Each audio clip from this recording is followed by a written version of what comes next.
세상을 바라보는 발칙한 시선, 발칙한 경제입니다. 오늘도 재밌는 경제 이야기 들려드리겠습니다. 안녕하세요. 상식의 반대말은 욕심이라고 생각하는 상식주의자 권순우 기자입니다.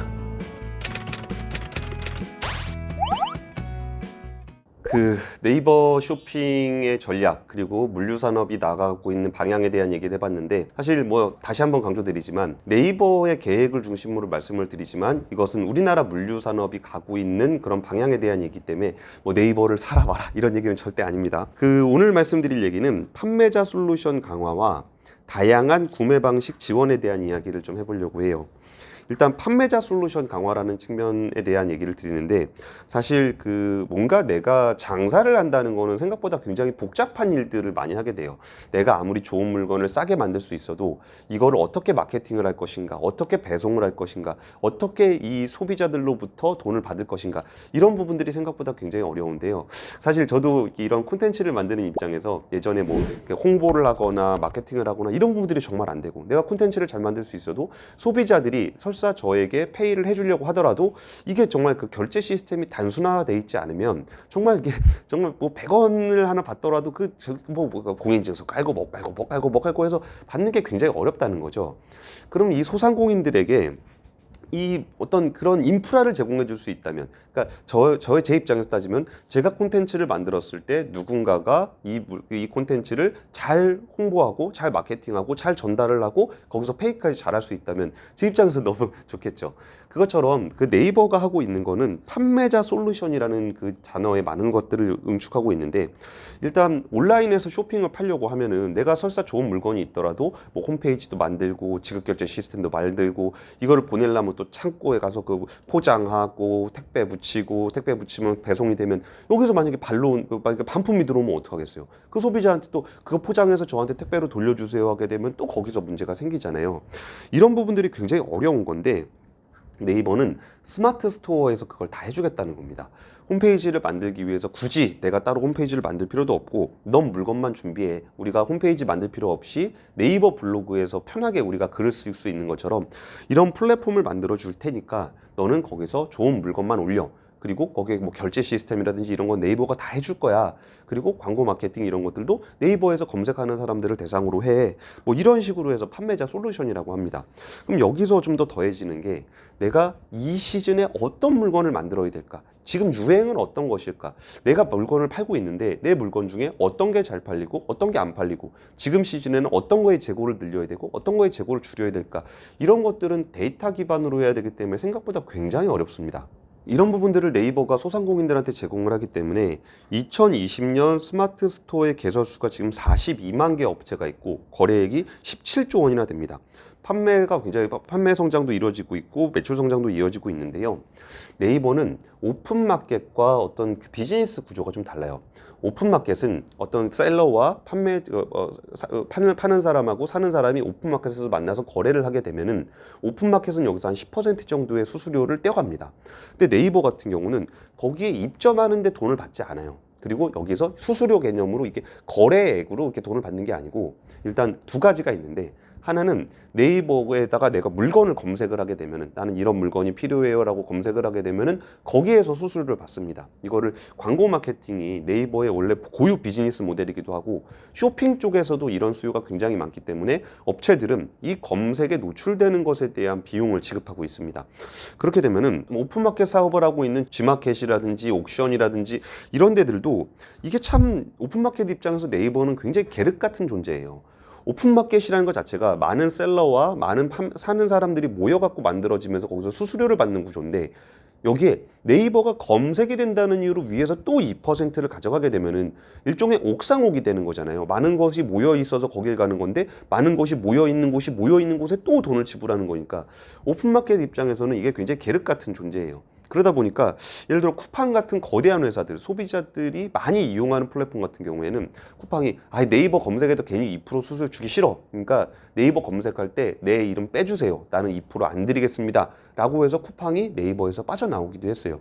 쿠팡뿐만이 아니라 이베이 코리아에 있는 G마켓이라든지 옥션도 그런 적이 있었고, 인터파크 같은 경우도 그랬어요. 아니 인터파크 와서 검색하면 어지간한 물건 다 나오는데 굳이 네이버를 통해서 하기 때문에 거기다 돈을 지불해야 된다는 거. 그리고 네이버는 솔직히 자기가 무슨 마켓을 운영하는 것도 아니면서 그냥 검색만 된다는 이유로 그 수수료를 받아가니까 오픈마켓 입장에서는 이게 좀 짜증나는 거죠. 그래서 빠져나가기도 했는데 네이버에서 검색해서 사는 사람이 너무 많은 거예요. 네이버는 우리나라 전체 검색의 80% 정도의 트래픽을 가지고 있고 이 검색 트래픽 중에 한 30% 정도는 쇼핑에 의한 트래픽이라고 합니다. 물건을 살 때 우리가 지마켓에서 검색하고 쿠팡에서 검색하는 게 아니라 네이버에서 검색을 해서 그쪽으로 들어간다는 거예요. 그러다 보니까 오픈마켓들은 자기네들을 통해서 이루어지는 거래인데 네이버에 노출이 되지 않았다는 것만으로 거래액의 막 20, 30% 정도가 날아가니까 울며 겨자 먹기로 네이버에 검색 노출을 시키고 2%의 수수료를 낼 수밖에 없는 거예요. 그럼 네이버는 또 어디에서 보냐? 네이버는 또 결제에서 봅니다. 우리가 얼마에 살게요 하고 살 거 버튼 누르면은 여기가 네이버 페이로 결제를 하게 되면 거기에 대한 수수료를 네이버가 가져갑니다.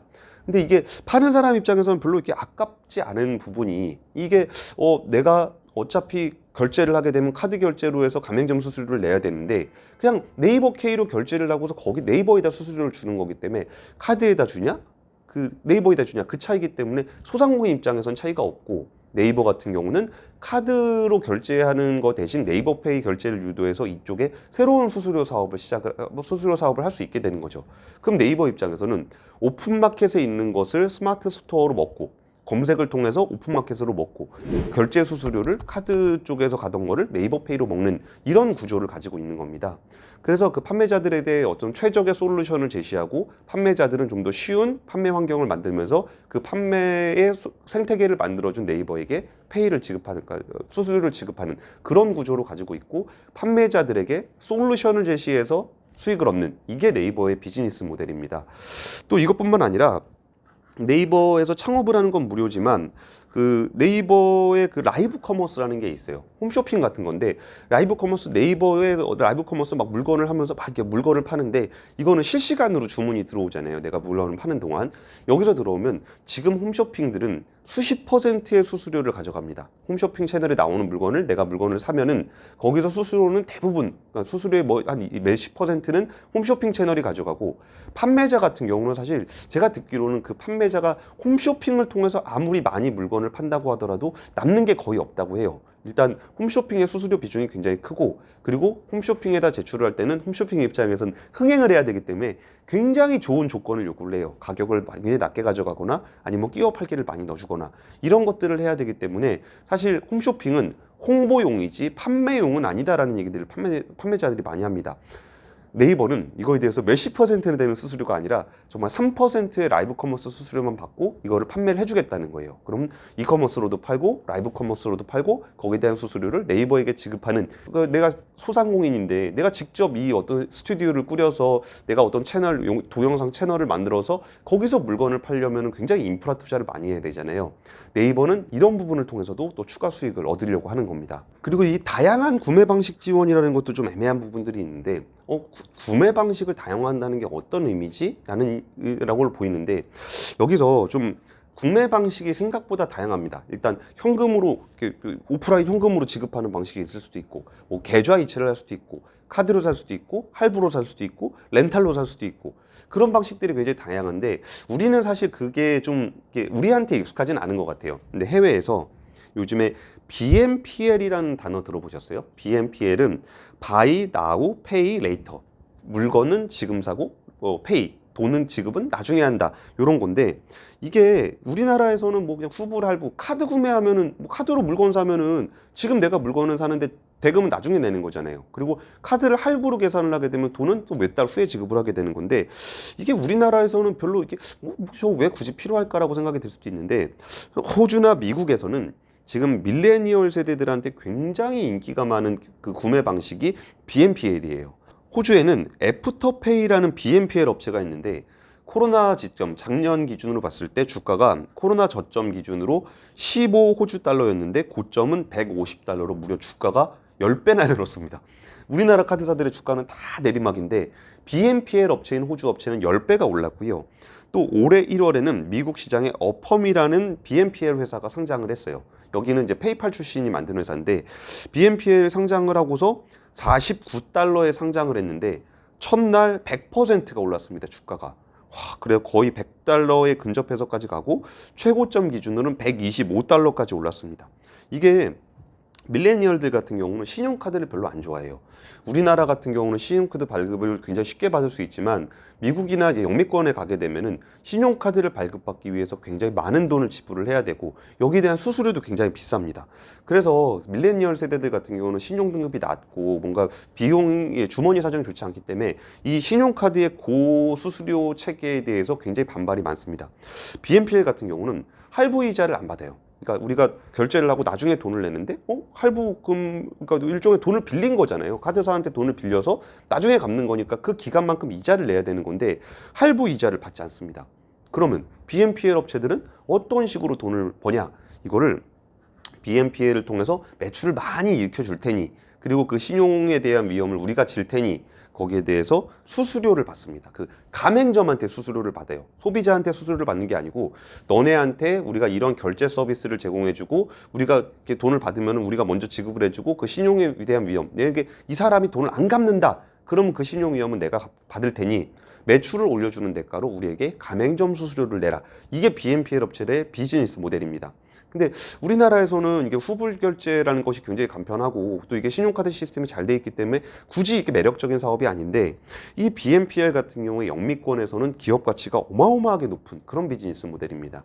그럼 이게 네이버 같은 경우도 이게 어떤 그 지급 결제에 대한 비즈니스를 우리는 카드에 의존해서 하고 있지만 이런 부분들을 우리가 다양한 구매 방식, 소비자가 원하는 다양한 파이낸스 방식의 구매 방식을 제공을 함으로써 이 판매자 같은 경우는 지급 결제에 대한 부담을 줄이면서 이 플랫폼을 이용할 수 있고 소비자 같은 경우는 내가 자금이 생기는 나의 어떤 자금 스케줄에 맞춰서 구매를 할 수 있는 방식을 지원을 함으로써 소비자들의 소비를 더 늘리고 공급자들한테 매출을 더 높일 수 있는 기회를 제공하겠다는 겁니다. 그리고 이런 구매 방식에 대한 비즈니스 모델 자체도 해외에서는 굉장히 높은 기업 가치를 받고 있는 그런 그 비즈니스 모델입니다. 예, 그리고 금융 서비스 관련해서 한 가지 더 말씀드리면은 직접 자영업을 해보신 분들은 체감하실 텐데 이 재고와 자금 관리가 굉장히 어려워요.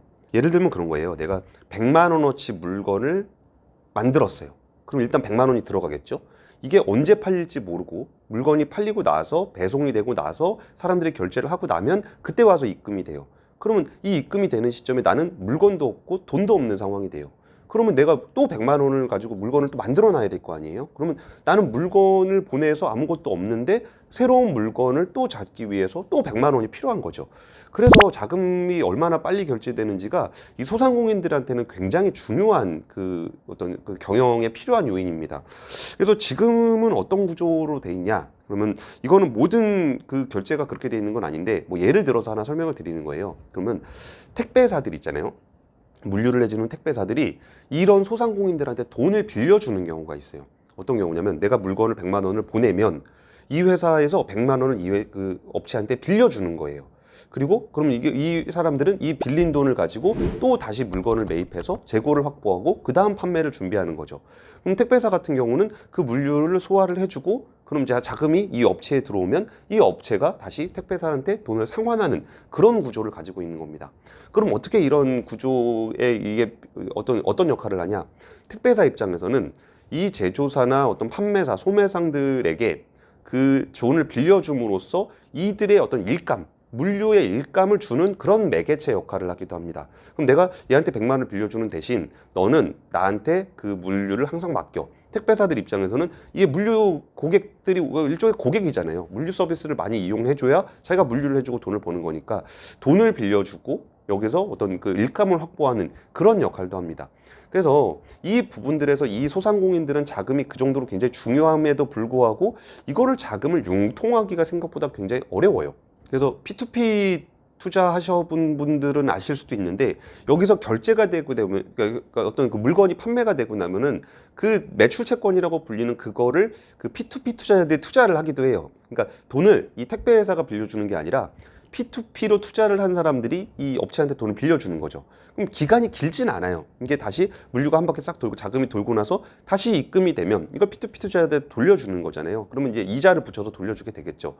그 정도로 이게 정말 짧은 기간에 어차피 나간 물건이니까 지급 결제될 것이 분명함에도 불구하고 여기에 고금리를 주고서 돈을 땡기는 이유가 이 물류 체계를 돌리기 위해서는 얘가 현금을 계속 가지고 있어야 되기 때문에 여기서 자금이 필요한 겁니다. 이걸 좀 더 영역을 넓혀서 해외 판매를 한다고 생각을 해볼게요. 그러면 이 물건이 뭐 배송업체를 거쳐서 통관을 거쳐서 배를 타고 넘어가서 여기서 결제가 이루어지게 되면 다시 돌아오는 이 과정들이 생각보다 굉장히 길게 이루어집니다. 그럼 이 기간이 길게 이루어지는 것만큼 여기서는 판매 회전이 나오는 것만큼 곱하기로 해서 이 사람한테는 현금 유동성이 필요한 거죠. 그럼 이 현금 유동성을 어떻게 확보할 수 있을 것이냐? 여기서 네이버는 또 하나의 해법을 제시합니다. 바로 네이버 파이낸셜. 네이버가 미래에셋대우하고 해서 어떤 파이낸셜 금융회사를 만들었잖아요.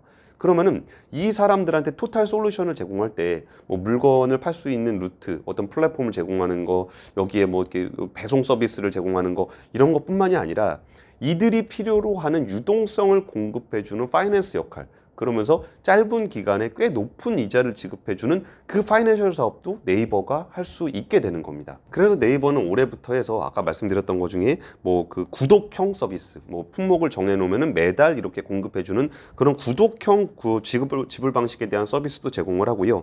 그리고 물건을 제시를 했을 때 어떤 소상공인들이 물건을 제공했을 때 렌탈 방식으로 제공하는 그런 서비스, 구매 방식이 다양하죠. 이런 것들도 하고 그리고 뭐 신세계랑 손잡고 어떤 럭셔리몰 같은 경우도 온라인에 입점할 수 있게끔 하는 그런 럭셔리관도 오픈을 한다고 합니다. 물류에 대해서는 앞서 설명드렸던 것처럼 1편에서 설명드렸던 것처럼 뭐 창고업자, 물류업자에서 물류업자로 넘어가는 그런 과정들이 굉장히 복잡하고 지금은 관행적으로 오프라인에서 이루어지고 있습니다. 근데 여기서 이거를 이제 통합적으로 관리하는 시스템을 구축하는 게 네이버가 가지고 있는 일종의 데이터 기반 온디맨드 풀필먼트인데요. 풀필먼트라는 거는 배송, 뭐 창고 이런 식으로 나눠지는 게 아니라 수요자가 원하는 곳에서 원하는 시간에 받을 수 있는 거, 공급자는 원하는 만큼의 물량을 원하는 만큼 제공할 수 있는 거, 이런 것들을 통합적으로 서비스해 주는 게 풀필먼트 서비스거든요. 네이버는 물리적으로 물류센터를 가지고 있지는 않습니다. 하지만 대양통운과 협업을 해서 메가 물류센터 구축을 협의를 하고 있고 여기에 그 네이버 풀필먼트 얼라이언스 센터 NFA를 7월에 오픈하기로 했습니다. 여기서 중요한 키워드는 제가 보기에는 얼라이언스로 보여요. 네이버에 직접 가지고 있는 게 아니라 동맹 체계를 구축하면서 하는 그런 방식입니다. 이게 일단 그 신세계 이마트와 손을 잡으면서 한 7,300여 개의 오프라인 거점을 만들었고 사실 네이버가 이런 큰 회사들하고의 제휴뿐만이 아니라 뭐 위키비라든지 두성컴퍼니 같은 상온 물류를 하는 업체들, 스타트업들하고도 손을 잡았고요. 그리고 콜드체인을 하고 있는 뭐 식자재 같은 좀 차갑게 운송을 해야 되는 것들을 옮기는 아워박스하고도 손을 잡았습니다. 1편에서 설명을 드렸던 어떤 그 동대문 쪽에서 그런 의류 물류를 하고 있는 신상마켓 같은 곳하고도 손을 잡았는데 결국은 그런 거예요. 그리고 이륜차, 그러니까 오토바이 배송을 하는 대행업체 뭐 부릉이라든지 생각대로라든지 이런 데들하고도 손을 잡았습니다. 그리고 거기가 이게 판매자 한 사람이 뭐 창고하고 물류센터하고 이거를 다 손을 잡기는 굉장히 어렵지만 네이버라는 플랫폼을 이용해서 창고업자, 물류업자, 뭐 이렇게 배송업자, 여기 뭐 이륜차 업자 이런 분들하고 다 제휴를 맺어서 여기서 필요한 물류가 이 물건은 상온 물류가 필요하니까 이쪽으로, 뭐 이거는 차가운 게 콜드체인이 필요하니까 이쪽으로, 이런 것들을 데이터적으로 수집해서 데이터적으로 명시를 해주고 그럼 이건 일로 보내고 저건 절로 보내고 해서 매칭을 시켜줌으로써 풀필먼트 서비스를 완성시킨다는 수요자 중심의 풀필먼트 시스템을 개발을 하고 이거에 대한 기반은 데이터로 한다. 이게 네이버가 가지고 있는 계획입니다. 이러면 또 어떤 것들이 가능하냐면 예를 들면 그런 거예요. 그러니까 이마트 장보기를 하게 되면은 이마트의 물류센터를 통해서 이마트가 배송을 하게 되는데 전통시장 상인들이 그걸 하지 못하는 이유는 일단 전통시장 상인들은 거기다 뭐 홈페이지 만들고 지급결제 프로그램 만들고 내가 이거 판다라고 홍보하고 이런 것들이 굉장히 어려워요. 그런데 스마트 스토어에 전통시장 상인이 입점이 되면 그리고 또 이거를 또 배송하려면은 신선식품 같은 경우는 바로바로 배송을 해줘야 되잖아요. 이게 잘 안 되는 건데 이거를 어떻게 생각하면 좋을까 하다가 제가 그 배달의 민족이랑 좀 비슷하게 생각하면 좋지 않을까라는 생각을 해봤어요. 배달의 민족이라는 거는 예전에는 중국집이 자기들의 배달원을 고용을 해서 주문이 오면 그 배달원을 통해서 배달을 해주는 거잖아요.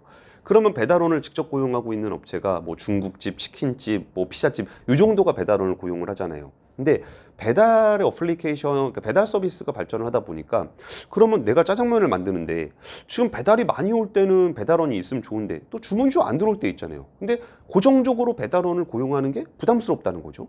그리고 배달원 입장에서도 아니 뭐 내가 지금 앉아서 그냥 뭐 월급 딱 정해진 월급을 받는 것보다 아니 여기 주문 들어오면 이거 배달해주고 여기 주문 들어오면 이거 배달해주고 그러면서 더 많은 수수료를 받을 수 있다는 거죠. 배달 수수료를. 그리고 또 중국집 하시면 배달해보신 분은 알겠지만 이게 또 주문 안 들어오면은 주인이 엄청 뭐 이것저것 많이 시켜요. 뭐 설거지도 하라 그러고 뭐 과일도 양파도 썰으라 그러고 이게 결국은 이제 고정비 개념으로 있기 때문에 그런 건데 이게 수요 기반으로 이게 배달이 필요한 업체들의 어떤 데이터를 모아서 배달원에게 전달을 해줄 수 있다면 그리고 이 그러니까 배달을 하고 배달 주문을 내는 사람과 이 업체 배달 음식집을 제일 최적에 있는 배달원이 누구냐 이 경로를 잘 잡아줄 수 있다면은 어떤 최적의 배달원들은 가장 많은 배달을 할 수 있고 음식집들은 내가 그러니까 음식을 항상 그 홀에서 임대료를 내가면서 하는 게 아니라 어디선가에서 배달이 들어왔을 때 나는 그냥 배달해 주세요만 하면 바로 배달원과 연결이 되는 이런 시스템을 갖춘 게 이제 배달 시스템이거든요.